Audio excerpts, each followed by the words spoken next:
Hello everybody, welcome back to Witchfix. Today we're taking a look at The Brothers Grimm, which is a movie that has been on my to watch pile for a while, and I've put it off because I remember not liking it when I saw it, I guess when it first came out, because I had a friend at the time who was obsessed with Heath Ledger, and we ended up watching a lot of movies that he was in, and I barely remember any of them because he was just one of those actors who, in between roles, just became indistinguishable. Like, I know I've seen Knight's Tale, I know I've seen Brothers Grimm, I know I've seen the Joker movie that he was in, the Batman movie.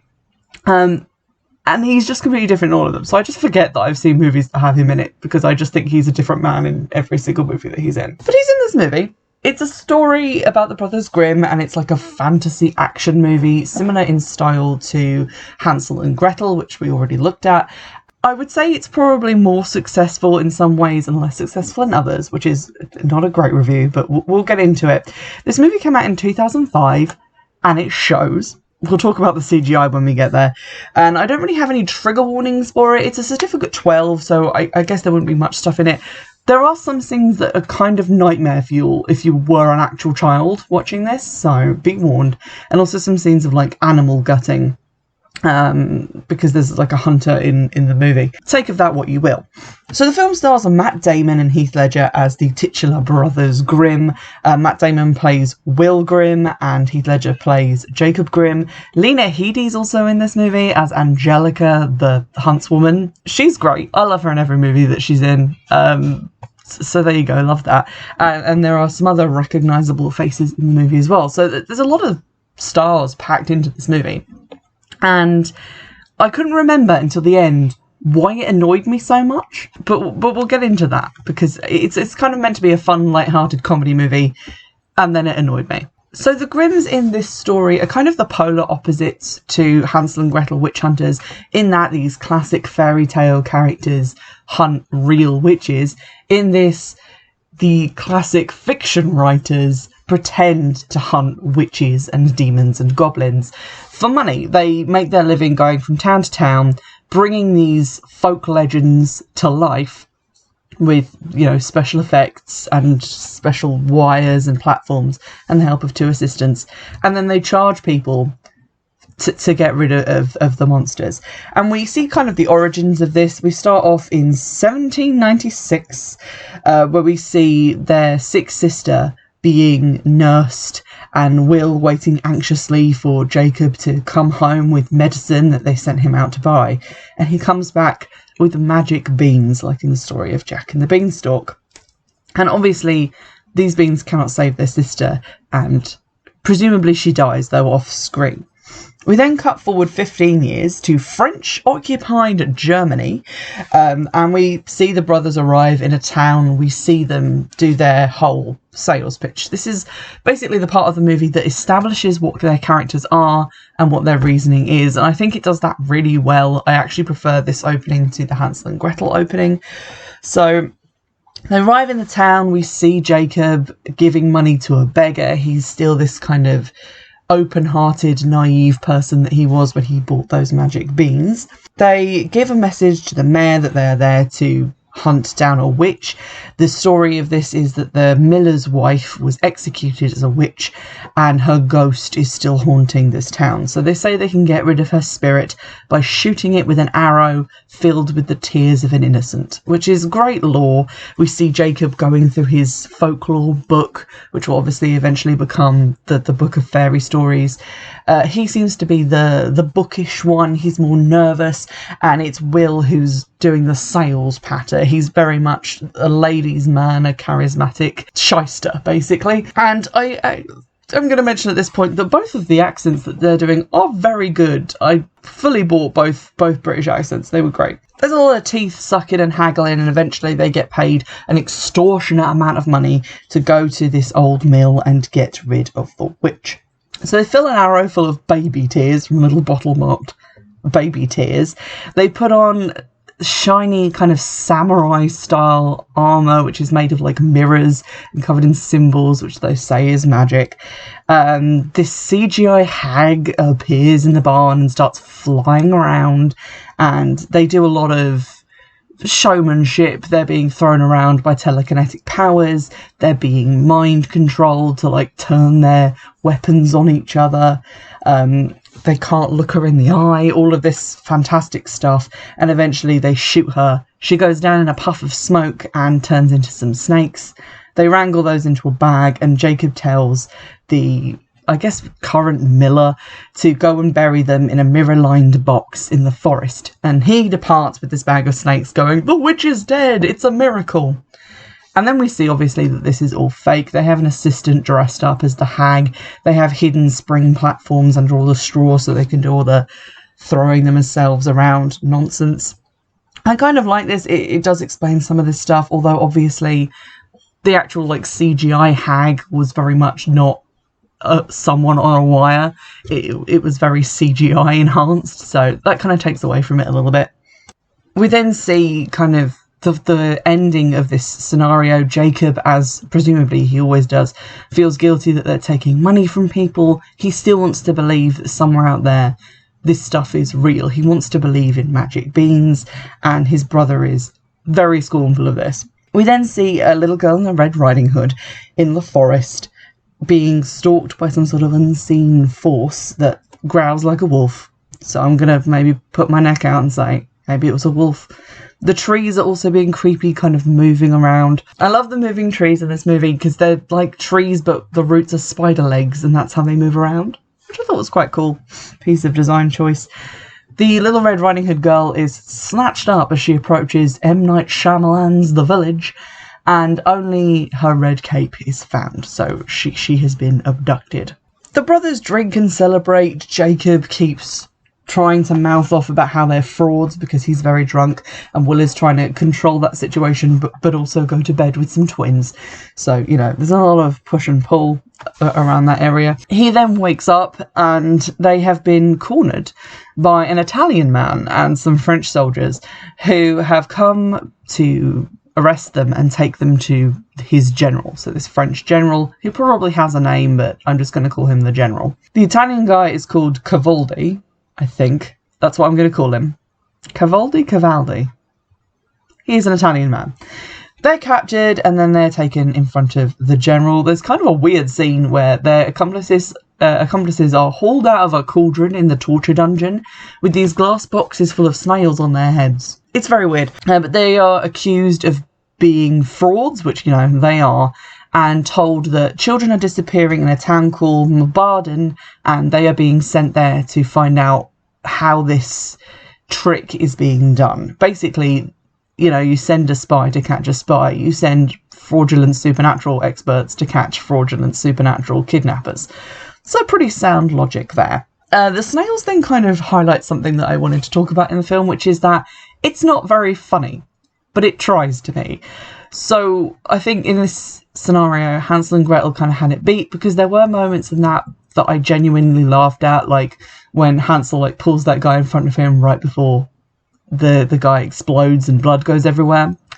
Things like that just kind of tickled me and made me giggle. The idea of like snails on someone's head, it's meant to be funny, I can tell that, and it didn't make me laugh. Maybe it was just the mood I was in when I watched this movie, but a lot of the humour just falls completely flat for me. We get to see another fairy tale kidnapping when Hans and Greta go into the woods to try and find the missing girls themselves. Their breadcrumb trail is eaten by big crows, and then Greta's CGI shawl flies off of her shoulder and she chases it along the ground and into a spooky cave where she finds a creepy wall carving which seems to show phases of the moon, and she is then cornered by an axe-wielding attacker dressed like Chewbacca. The CGI on this shawl looks awful. In fact, from this moment on, all of the CGI looks uniquely terrible. The hag kind of looked okay, I guess because that was mainly just a real person that they put CGI on top of. But at any moment where there is something wholly made of CGI, like the shawl, there's a gold ring you see later, some monsters and things like that, they have that weird, too shiny, smooth quality of like PlayStation 1 pre-rendered cutscenes. It's like we've tried to make this look realistic. There's a texture on there, but there isn't enough of it, and it's just shiny and lit differently to everything else in the shot. It looks awful, and there have to be other movies that did this better. I mean, like, The Craft came out in, like, the 90s, and that has better CGI than this movie. The Brothers Grimm arrive in Mabaden, the village, and they meet the townspeople, who are very suspicious because I guess this is some rural backwater that have never heard of the Brothers Grimm. But then a child speaks up and is like, "Oh, I heard of you guys, you're famous." And that seems to be enough for the townsfolk. They say that the girls are being snatched up by trees, that 11 of them have gone missing so far, and that the forest, which has always been enchanted, is now angry because of the French occupation. To guide them into the creepy enchanted forest, they need a guide, very much like Chris Hemsworth was a guide in the Snow White movie, except I like Lena Headey more. So they are sent to talk to the trapper, who does turn out to be Lena Headey, and a woman, who is apparently a cursed one. She doesn't live in the village. She is spat upon, like literally people spit when they say her name, in another instance of something that's probably meant to be funny but just kind of falls flat for me. They go and see her. She skins a rabbit in front of them to show dominance, and then she says that 2 of the missing girls are her sisters, and so she will help them get into the forest and try and find the source of all of the badness. They go into the woods, and Will, aka Matt Damon, faffs around with this weird steampunk stethoscope Geiger counter thing. Angelica, also known as the Trapper, is not impressed by this. She just kind of stands there like, "What are you doing?" and then just goes the way she was going to go, and then he declares it to be the right way. He's very much of the opinion that what is going on is purely someone like them, a fraudster, whereas Jacob is more open to the idea of it being finally this real supernatural thing he's been looking for. They discover an old tower built in the centre of the woods, like Rapunzel's tower, which actually looks pretty good in terms of CGI. It looks probably the best thing in the movie. Is there a real tower there? I'm not sure, but it looks a lot better than everything else. Apparently, according to Angelica, this was built by the Christian king who came to the area and has since been reclaimed by the forest. So there's a very kind of Christian versus pagan struggle going on in these here woods. She says that it's a cursed place and there are tombs around, which we'll come back to later, and that the Christian king killed the forest-dwelling people in the surrounding caves, but then a plague came and wiped out his entire kingdom. We then get probably my favourite scene in the movie, where Angelica has a flashback of her father telling her this story of the king's evil queen, who is played by Monica Bellucci, who is in Matrix Revolutions. She's a stunning evil queen. But basically the story is thus: she was vain and selfish and loved her reflection. And in this scene we see like the richness of all like the pearls and velvet and stuff dripping off of her dress, this insane crown headpiece thing she's wearing. So she's beautiful, loves her reflection, clearly the evil queen from Snow White. But then the plague arrives and it kills the king. He's one of the first to die. And in a panic, desperate to avoid death and like the destruction of her beauty, she has a tower built, which has no entrance, has never had an entrance, and she has herself installed within this tower so that she can sit above the death of her entire kingdom, braiding her hair and luxuriating. Except that the plague is airborne. What must it be like to live in a time of airborne plague? So it still gets her and rods her face off, which, powerful story there, pretty interesting. That remains my enduring memory of the film from when I saw it the first time. I love this story. It has like all those classic fairy tale elements of like hubris and then destruction. Love it. Jacob then notices that the trees are moving and tells everybody. He's pretty much convinced of the magic at this point, but Will remains to be convinced. In the confusion of the trees moving around, the huntsman appears, this Chewbacca-type figure holding an axe, and he feeds one of their horses a handful of CGI spiders. More on this later. Cavaldi is panicked. That's like his main character trait, is that he, at various points in the movie, keeps freaking out and just firing his gun at random into the air, like he is the only American in this movie, except he's Italian. Don't know what to tell you. So he panics, the horses get spooked, and they decide to leave. There's then this kind of, again, a moment I think is meant to be funny. What do you want from me here?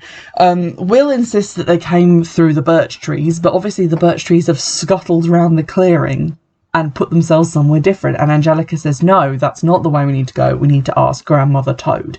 So she picks up a toad and kind of waves it around and waves a pendulum around it and says, Grandmother Toad, show me the way and I'll give you a kiss.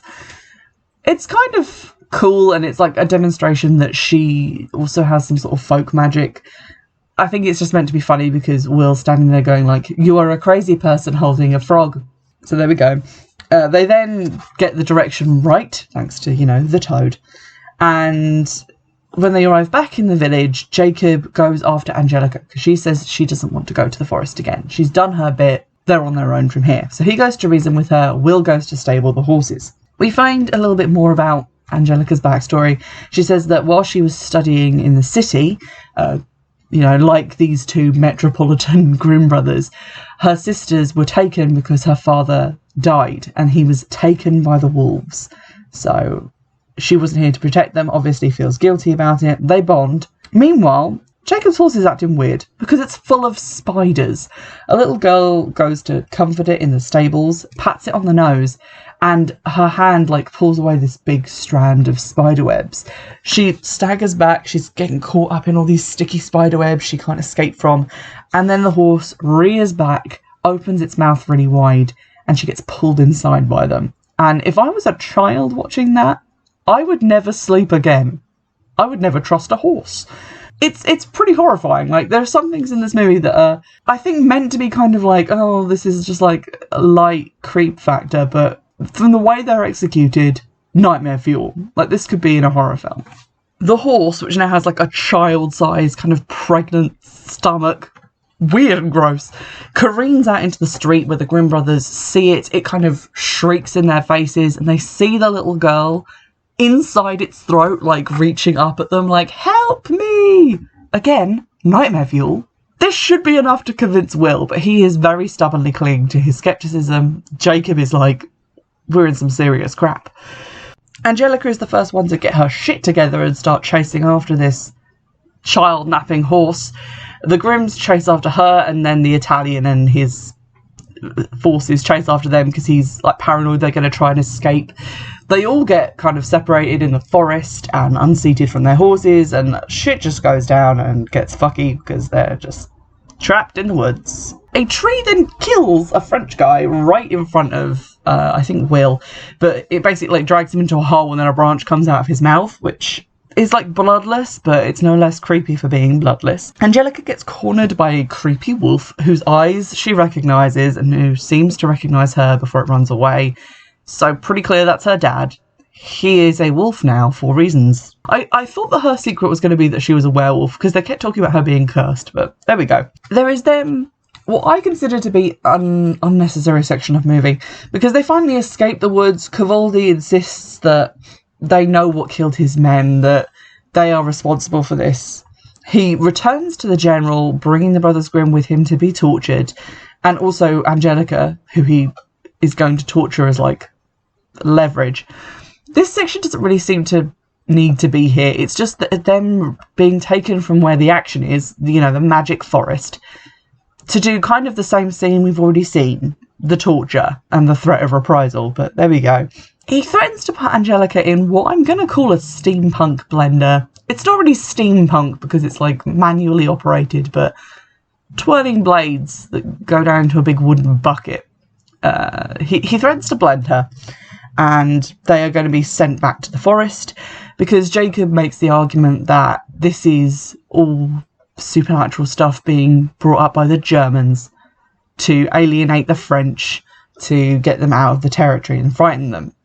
And this plays right into this quite paranoid general's idea of what the Germans are like. So he manages to get it so they get sent back to the forest, which they shouldn't have left anyway. Why is this part of the movie here? Will doesn't want to go back to the, evil cursed forest that eats people, so he gets annoyed at Jacob, but Jacob insists that they are part of this story and that they can give it a happy ending. That this is all real and they can fix it, and he knows something about this folklore. He's heard this story before. So then we find out that the evil queen tortured the local pagan peasants and stole from them their spells, like the scattered magic that they had. She took it from them before she killed them and compiled it so that she would have all of the power and a spell for eternal life. But she is missing one last spell which she needs to get. So that's kind of the story that we're given. Will gets angry. He pushes back against this by kind of reminding Jacob about their sister and the magic beans and, you know, that one scene we got from their childhood. So obviously everyone's super angry. Angelica hits Will with a few home truths that he is so desperate to be able to defend his brother and not lose him that he's unwilling to acknowledge the fact that there are threats out there bigger than him. Like, if he believes in the supernatural, he will know how helpless he is. Which is some pretty interesting character development. While they're having this character development, Jacob absconds into the woods with all of their trappery nonsense and the two assistants to set up some kind of catapult to reach the top of the tower, which doesn't work, so they decide to try something else. We cut back to the village where we see Sasha, the little girl who I think we met before, but she hears a bird say her name and then it hits the side of the well and falls in. So she hauls it up in the bucket and picks it up and is like, oh no, poor crow, it fell in the well. And then it flaps some mud on her face, which makes her face vanish. So she gets like full on matrixed. She has no face now. Again, nightmare fuel. The mud from the well then just starts to like kind of seep out over the side in its CGI glory. And it turns into like a little mud goblin with like a creepy smiley face that looks like it is one of those children's cartoon things that kids would find cute but adults find terrifying.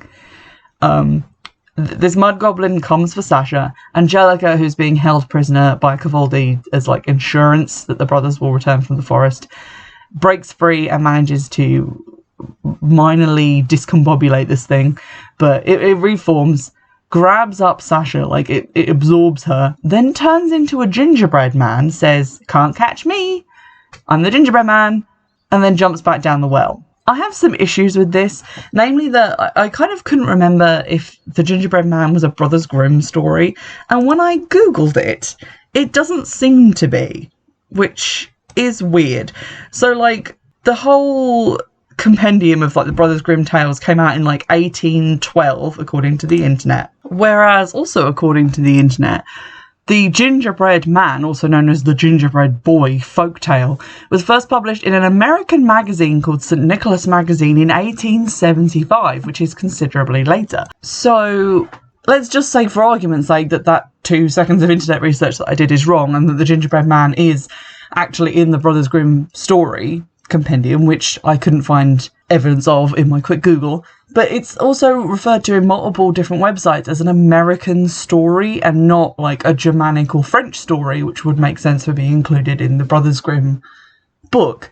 So it just feels like this is a completely different folk tale that was just shoved in here because it's an American movie, which is odd. Also, it's strange that this clay blob turns into a gingerbread man when it has a child in it. Because obviously clay and gingerbread, not to get all technical on you, but those are different things. And if not, consult your baker and warn them, because they need to know. So it just seems weird to me that, because there are stories about like people making children out of clay that go evil, and there's various other like folk tales, but it feels like they've mixed two things together here and not really thought it through. And I think that's what annoyed me originally. This and another thing that happens. It just makes no sense for this blob of clay to become a monster, to eat a child, and then become a gingerbread man and jump in a well. It's weird. Also, the gingerbread man, not evil. Just kind of doesn't want to be eaten. That's his whole thing. So that's a little bit strange. The webs coming out of the horse was kind of cool, but I don't know what kind of story that was meant to come from. But if it wasn't meant to be referencing a story, at least it was cool. The gingerbread man references a story which I don't think is a Brothers Grimm story, which isn't even German. It makes no sense to me. But anyway, Sasha's been kidnapped. Back in the woods, Will manages to launch Jacob up onto the tower. They don't launch him, like, up at the window, which they need to get into. It's kind of like this whole grappling hook winch deal. They get him onto the roof of the tower, so he has to kind of swing down into the window, which to me made very little sense, but there we go. From the roof of the tower, he's able to see that there are 12 crypts surrounding the tower, like the points on a clock face. So that's weird. There are 12 crypts and 11 girls have gone missing. Sasha will be the 12th, so whatever's happening here, we're getting towards the end phase of it. He then swings into the window, into the tower room. I love the tower room. It's a cobwebby nightmare. It's horrendous. There's also a bed piled with mattresses, which has the evil queen's mummified body on it. She has these long fingernails that are like curled over, like they've been growing for years. She looks disturbing. On a stand covered in cobwebs, Jacob finds what he refers to as the Book of Spells. I don't think he actually reads anything from this or we ever see it again, but it's confirmed that she has a spell book, and therefore I'm going to call her a witch for the purposes of the podcast. There's like the one genuine kind of creepy-ish moment that I think was intended to be creepy. Everything else just kind of has that weird uncanny feeling to it. Like, it was meant to be a little bit shocking, but this is creepy because Will's got his back to the spring that was apparently a tainted spring, when Sasha's seemingly lifeless body just floats up from the bottom of it. It gave me chills. I liked this bit. But she is dressed now in this strange ritual dress, and Will hides just in time to avoid the huntsman, who appears as a wolf and then turns into his Chewbacca final form, picks Sasha up out of the well and puts her in the final crypt. And then he takes out like a little bottle and does some stuff, and like glass slippers appear on her feet. This is the second thing that irritated me, and we'll come back to that in a moment. But just hold on to that glass slipper idea. Above, Jacob approaches the mummified remains of the queen to find that, horrifyingly, in such a desiccated state, she is still alive and moving and breathing, and it's very creepy.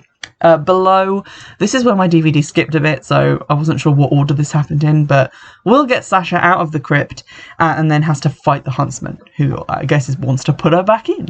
Jacob finds a giant golden mirror in one corner of the tower, and when he looks into it, the reflection of the tower is as it once was, opulent, beautiful, brand new, which is a great idea. Love it, very cool. And in it, he sees the queen as she used to be, and she comes up behind him and strokes his hair and is trying to seduce him into, I guess, doing what she wants or leaving her alone, one or the other.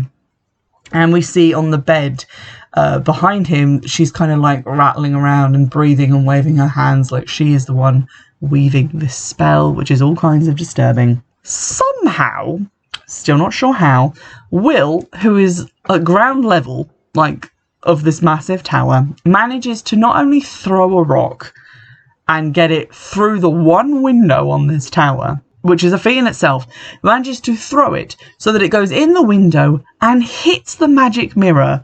Not only that, but with enough force to crack it slightly. So I guess he's just fucking Deadshot or something. But this manages to knock Jacob out of whatever trance he's fallen into. The mirror cracks slightly, as does the tower. So clearly these two things are linked. We'll remember that for later. Jacob grabs the continually growing grey hair of the mummified queen and uses it as a rope to escape the tower, much like the Rapunzel myth. We've got that reference in there. He says to Will when he reaches the ground that she has the spell for eternal life, but as a cruel trick, the pagans she was slaughtering for their magic kept from her the spell for eternal youth. So although she has lived on all these years, she has aged badly and really wants this spell. So again, that's a really cool idea. I love this origin story for her, this kind of myth. It's very simple, but it's also very deep. You can think about it a lot. It makes sense. It's not overly complicated. It reminded me of Ravenna's origin story. I was here for it. Will has managed to best the huntsman and stolen his magic axe. They wave it at the trees and the trees recoil from it. So his axe is enchanted, and Will uses a toad, much as Angelica did before, which he poo-pooed, to find their way. So he's learning to accept folklore and magic. They return to the village with Sasha, who is unfortunately still in a coma and doesn't appear to be breathing, so it's like she's dead, but they correctly assume that this is because she's under a spell. Jacob manages to work out that the Queen needs 12 children, or 12 girls, to sacrifice on the night of the Blood Moon's eclipse, which I feel like the Blood Moon was also in Hansel and Gretel. It does sound cool. That's probably why it was in the Zelda game, but, you know, the Blood Moon. She needs them, and so she can become young again. And they try to evacuate the town, because if there's no children there for her to steal, the ritual will fail and the spell will break. Unfortunately, Herr General, but that doesn't make sense because he's French, Monsieur General has become tired of waiting for them to, you know, overthrow the German occupants of this land, and has turned up with all of his guards and everything. He denounces the Grimm brothers as frauds and tells the villagers that he plans to burn down the forest to put an end to this superstition and the sort of what he thinks of as guerrilla warfare, which is taking place within it, so that the villagers have nowhere to hide and he will have full control of the region. The burning begins. The Grimms are tied to ladders and put into the forest with their book to be burned. And Cavaldi, who I guess has come to think of these guys as friends, seems upset about this but doesn't really do anything to stop it happening. Angelica does, though. She rescues them and then asks them where they got the axe. So again, pretty obvious the huntsman is going to turn out to be her dad. In the forest, the wolf finds them again, and it's confirmed to be her dad when it changes back into a man. We see a little flashback. This is the second thing that doesn't make any fucking sense. So, on the one hand, we have Will being able to throw this rock up like 200 feet through a window and into a room to break a mirror. And then we also find this flashback of her dad crawling on his hands and knees through the snow going, "It's so cold." Obviously he's dying, he's gone out hunting and he's been caught unawares by the weather. In the next shot, like, we see him crawling a little ways from the tower's in the distance. In the next shot we see him in the Queen's bedchamber being beguiled as Jacob was nearly beguiled. How did this half-frozen man who couldn't even walk get up to that window without the sort of weird contraption that the Grimm brothers brought with them? Like, it took two of them to get just Jacob up there, but this half-dead idiot manages to get all the way up the tower and in through the window. Later on, we do see him being carried up there by birds, but presumably that's just because he's like the Queen's evil servant. And if she did that for him when he was like half frozen and half dead, why didn't she do that to get Jacob up there? Because she seemed just as keen as to turn him into her servant. So, whichever way you slice it, none of this shit makes any sense. But there we go. They fight with the huntsman, who is, you know, still under the control of the evil witch lady. And during this fight, he pushes Angelica into a pool of water and she starts to get sucked down. Jacob tries to rescue her, but ice forms on the surface, so he can't get to her. And when it finally breaks, she is nowhere to be seen. She has been taken to be the 12th girl, although technically she's a woman. So they really changed the rules on us. Like, one minute it was meant to be children, and next, like, this full-grown woman, she'll probably do, right? Who even makes the rules? So she's taken. The Queen then summons an evil wind which blows out the forest fire and scatters many of the soldiers. The general sees that the Grimms have escaped, shoots several of his men in the back as they run away, because he's a war hero, and then presumably goes into the forest. Birds then carry the hunter up to the top of the tower, as previously discussed, and he gives a vial of Angelica's blood to the Queen. This is the first time we see him do this. And when he, like, lays her in the crypt just before he takes the blood, he doesn't magically make glass slippers appear on her feet or a red apple appear in her hand or anything else to do with a fairy tale.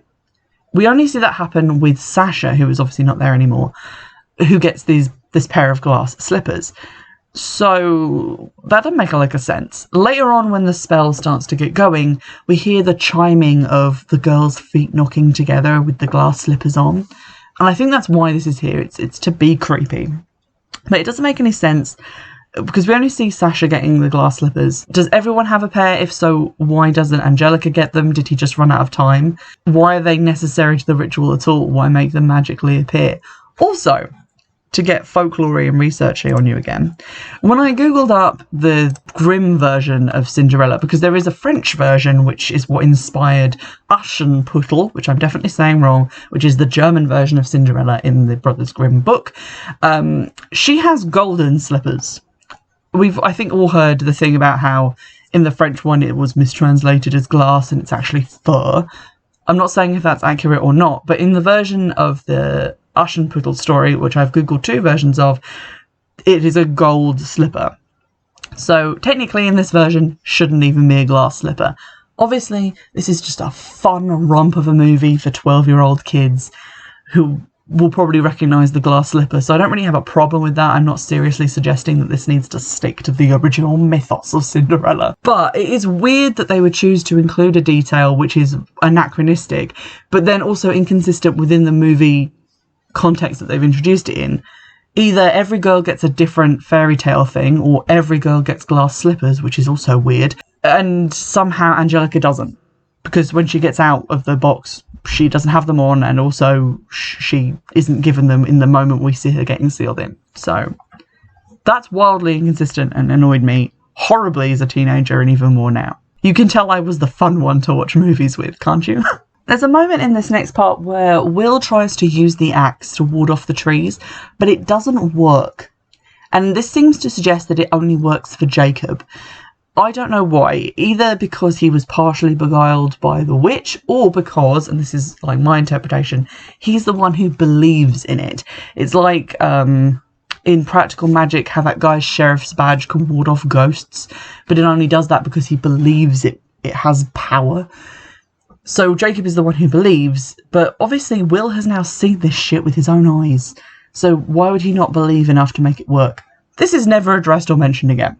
The Brothers Grimm are all set to, try and save the day when the General and Convaldi, and also the General's butler, who's just randomly with them, corner them and decide to, murder them. Convaldi is like, actually, no, I like these guys, don't shoot them. So he gets shot by the General. The General and his butler are then, the demi-boss for this section of the movie, so they start attacking them, the trees start attacking everyone, the eclipse begins, the spell has begun. Will fights the General. Jacob is pursued by his butler but manages to kill him because he's just a fucking butler. He's not Thor. But there we go. Jacob then attempts to get up to the tower. He's struggling with this catapult idea that they abandoned earlier. Will then kills the General by stabbing him and pushing him back onto a big thing of unstable rock, which collapses onto the catapult, flinging Jacob up the tower.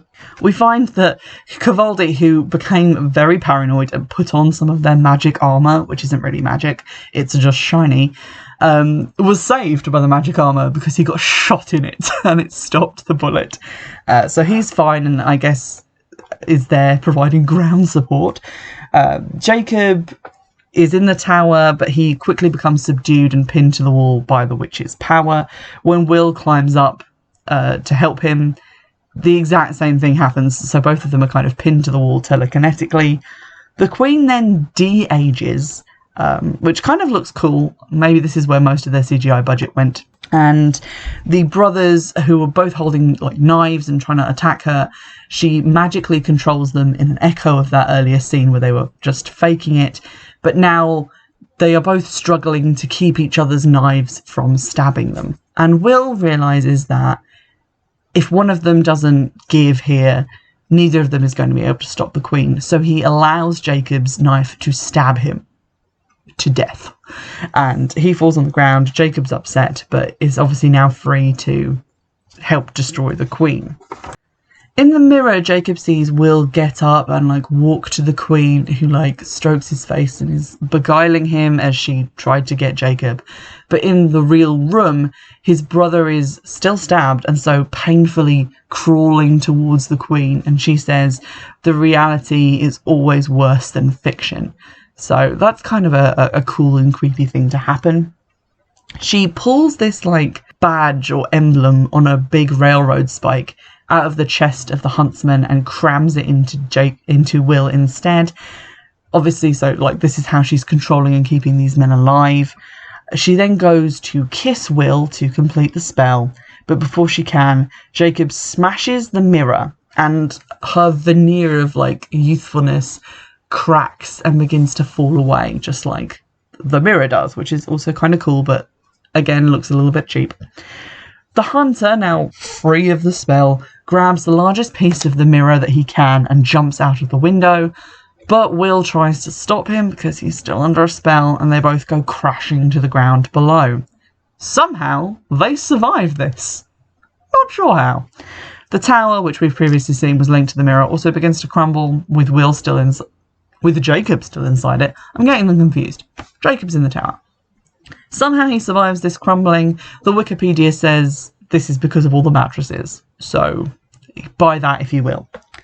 Cavaldi searches the wreckage, finds Jacob, and then they find Will ostensibly dead.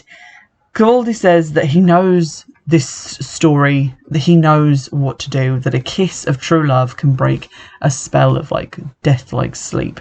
So Jacob hightails it to Angelica's coffin to kiss her, and then she wakes up followed by all the other girls. Like, we see her wake up, and then there's a cut to a different scene where all the girls are awake.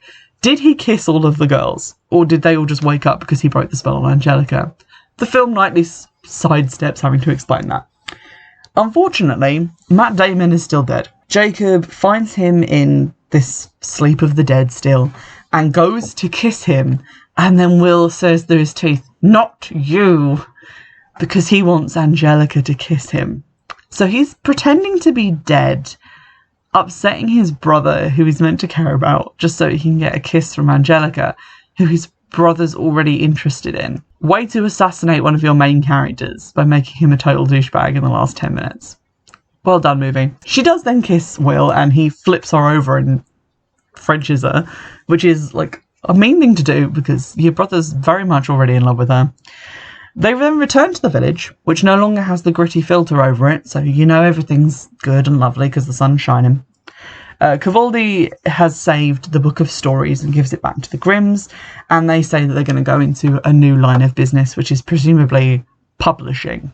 They both then kiss Angelica again, which is like a weird vibe. I feel like she should have just ended up with Jacob.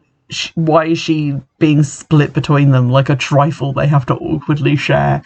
But there we go. And then a bird flies past with a shard of the mirror with the Queen's eye in it, so suggesting that there will be a sequel, but we all know there will not be. This movie received mixed reviews. I can kind of see why. There are elements to it, like the story is a pretty good one, I think, like this evil queen who wants the spell for eternal youth, sacrificing children to get it. I like some of the nods to the fairy tale stories. So we have the Little Red Riding Hood, you know, taken by the wolf in the woods. We have Hansel and Gretel lost in the woods. We even have like a nod to Cinderella where Will and Jacob are forced to dress up in frilly bonnets and do cleaning by Cavaldi in another moment that is just plain not funny, but it's there. The evil queen obsessed with her vanity, obviously akin to Snow White. The gingerbread man, I don't think should be in this because he's an American story according to the internet, but there we go. There's a gingerbread man and a mud boy. Not sure which stories those are from, but they're in there. There's the huntsman who's also the big bad wolf, which is, you know, an interesting idea. And, you know, there are some of these nods that are cleverer than others. I do not understand the glass slipper thing, but I'm not going to talk about it again. I'm just going to leave it as it is. It makes no sense. So I think the core of the film is good. The relationship between the brothers is considerably better developed and more explored than it was in the Hansel and Gretel movie, because it feels like there wasn't really a huge amount of relationship development between the two characters. In this movie there is. You definitely feel there's been a shift, and that they have changed and things aren't just going to go on exactly as they were at the beginning of the movie. So I think it does that better. Where it falls down for me is the attempts at comedy, which come off real weird. I think mainly because there's so much like horror stuff in the movie. Hansel and Gretel is more an action film with funny parts in it, which is a tried and tested formula. It's basically like all the Marvel movies. But this has these like strong horror elements, like the weird horse that eats people, the creepy mud boy, Google a picture of it because it's horrifying, and I think those don't mesh as well with the comedy they're trying to do.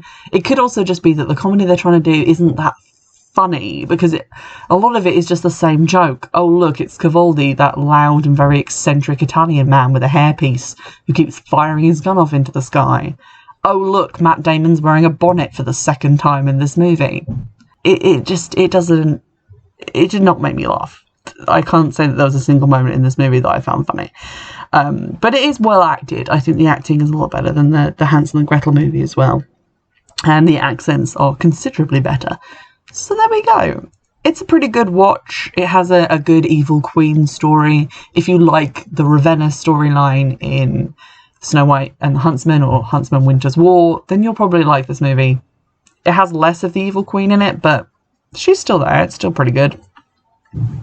So I can't really recommend it as like a comedy action romp, because to me it's not actiony enough, nor is it funny. But it is a pretty good kind of fairy story movie.